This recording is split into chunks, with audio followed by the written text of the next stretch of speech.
A political heavyweight will soon be hanging up his gloves. His place in history is assured. But who will want to take John Prescott's place and stand for election in Hull East?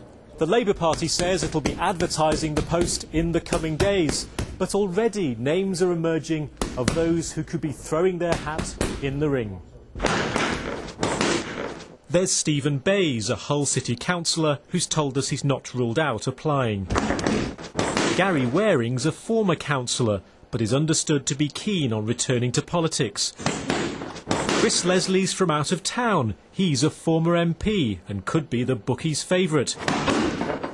And what about Prescott Jr.? John's son David has always worked closely with his dad. Now, what organisers want is a good, clean fight, and what the local Labour Party wants more than anything is the final say on who the candidate will be.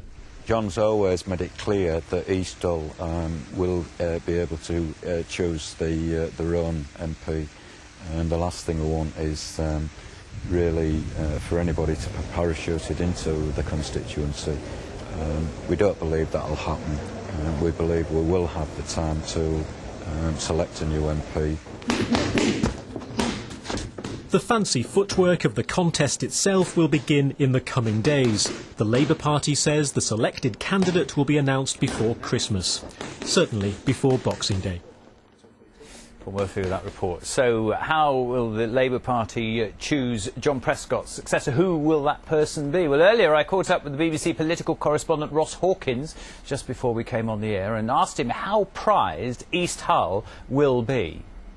Any seat with an 11,000 majority is going to be highly sought after by candidates. It's exactly the sort of place you can go, and if you do well, spend your whole career there, and you only have to worry about deselection, really, and not the iron will of the voters. That's not to say that any new candidate wouldn't work hard to make sure that they became known locally and to make sure they could achieve things for the constituency, but an 11,000 majority is a hefty one, and it's one that any aspiring politician would be very, very glad to have. Well, they're a feisty lot in East Hull. The local party won't want a candidate thrust upon them by the National Labour Party. Is that very likely someone they want in the camp safely?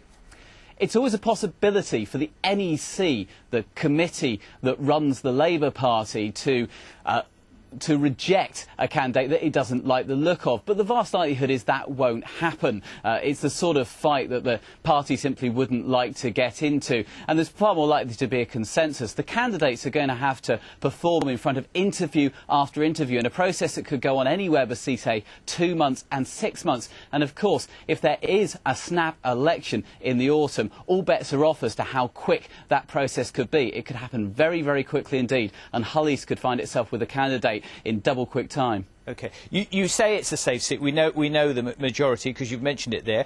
Quentin Davis, I mean, he's looking for somewhere, isn't he? It's a beautiful thought, John Prescott embracing Quentin Davis as he steps over the threshold of Hull East.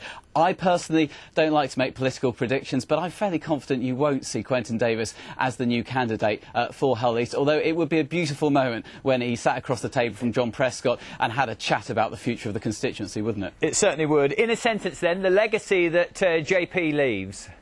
Well, his supporters will say this is a man who helped negotiate the Kyoto Climate Protocol in 1997. This was a man at the heart of government for 10 years. Maybe at times the only person who could get Gordon Brown and Tony Blair to sit round a table and actually get on with each other at their lowest ebb.